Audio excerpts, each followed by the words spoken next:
क्योंकि मैं मन से मानता हूं कि हिंदी किसी भी भारतीय भाषा की विरोधी हो नहीं सकती।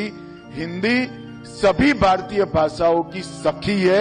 नीट, CUET ऐसी कई भाषाओं को अब 13 भाषाओं में इसकी परीक्षा ली जाती है। पहले कभी भी CAPF के कांस्टेबल की भर्ती में अंग्रेजी या हिंदी में ही आप कर सकते हैं।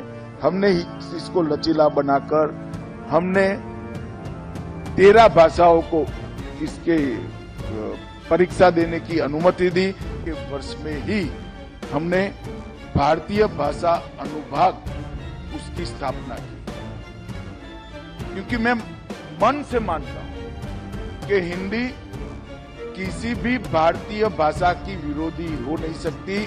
हिंदी सभी भारतीय भाषाओं की सखी है और हिंदी और भारतीय भाषा मिलकर ही हमारे आत्मगौरव का उत्थान का जो एक कार्यक्रम है भाषा के माध्यम से, उसको अंतिम लक्ष्य तक ले जा सकते हैं। ये भारतीय भाषा अनुभाग न केवल भारत सरकार हर राज्य को सहायता करेगा कि राज्यों का प्रशासन, भारत सरकार का प्रशासन भारतीय भाषाओं के आधार पर ही हो।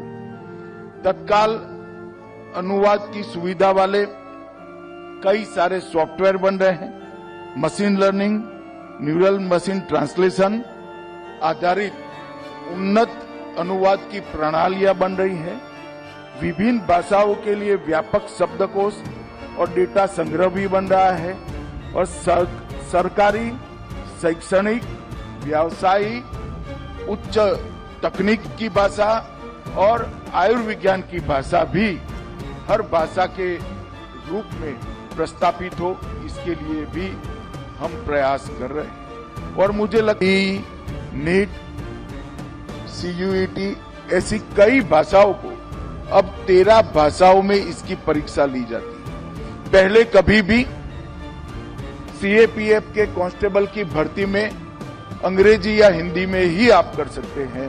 हमने इसको लचीला बनाकर हमने 13 भाषाओं को इसके परीक्षा देने की अनुमति दी। और आज मुझे कहते हुए आनंद है कि 95% परीक्षार्थी अपनी मातृभाषा में कांस्टेबल का परीक्षा दे रहे हैं। 95%।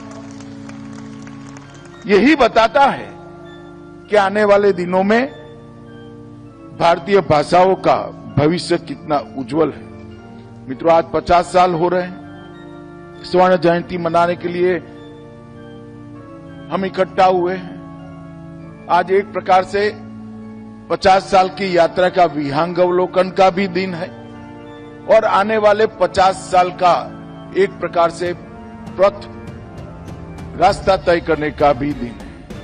भारतीय राजभाषा, भारत सरकार के राजभाषा विभाग ने तय किया है कि हम आने वाले दिनों में हमारे अनुभाग, भारतीय भाषा अनुभाग के माध्यम से भारतीय भाषाओं को किशोरों की और युवाओं की भाषा बनाएंगे।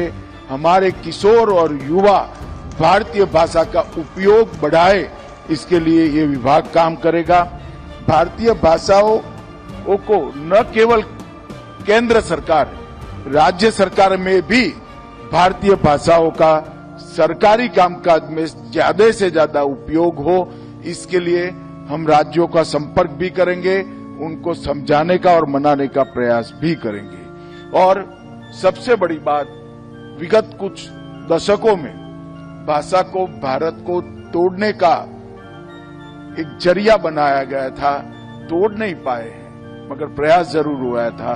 हमें सुनिश्चित करेंगे कि हमारी भाषाएं भारत को जोड़ने का सशक्त माध्यम बने, इसके लिए राजभाषा विभाग काम करेगा। मुझे विश्वास है मोदी जी के नेतृत्व में जो नींव डल रही है, वो नींव 2047 में एक महान भारत की रचना करेगी और महान भारत की रचना के मार्ग में हमारी भारतीय भाषाओं को उन्नत बनाएंगे, समृद्ध बनाएंगे, इसकी उपयोगिता बढ़ाएंगे और भाषाओं के माध्यम से हमारा समाज जीवन का आत्मगौरव पुनः प्रस्थापित कर हम महान भारत की रचना की दिशा में अग्रसर हो। एक प्रकार से 50 साल की यात्रा का विहंगावलोकन का भी दिन है और आने वाले 50 साल का एक प्रकार से पथ रास्ता तय करने का भी दिन है। भारतीय राजभाषा,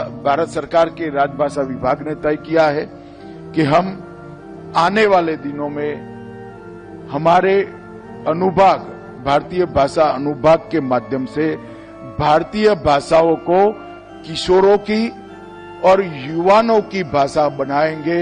हमारे किशोर और युवा भारतीय भाषा का उपयोग बढ़ाए, इसके लिए ये विभाग काम करेगा। भारतीय भाषाओं को न केवल केंद्र सरकार, राज्य सरकार में भी भारतीय भाषाओं का सरकारी कामकाज में ज्यादा से ज्यादा उपयोग हो, इसके लिए हम राज्यों का संपर्क भी करेंगे, उनको समझाने का और मनाने का प्रयास भी करेंगे। और सबसे बड़ी बात, विगत कुछ दशकों में भाषा को भारत को तोड़ने का एक जरिया बनाया गया था, तोड़ नहीं पाए मगर प्रयास जरूर हुआ था। हमें सुनिश्चित करेंगे कि हमारी भाषाएं भारत को जोड़ने का सशक्त माध्यम बने, इसके लिए राजभाषा विभाग काम करेगा। मुझे विश्वास है मोदी जी के नेतृत्व में जो नींव डल रही है, वो नींव 2047 में एक महान भारत की रचना करेगी और महान भारत की रचना के मार्ग में हमारी भारतीय भाषाओं को उन्नत बनाएंगे, समृद्ध बनाएंगे, इसकी उपयोगिता बढ़ाएंगे और भाषाओं के माध्यम से हमारा समाज जीवन का आत्मगौरव पुनः प्रस्थापित कर हम महान भारत की रचना की दिशा में अग्रसर होंगे।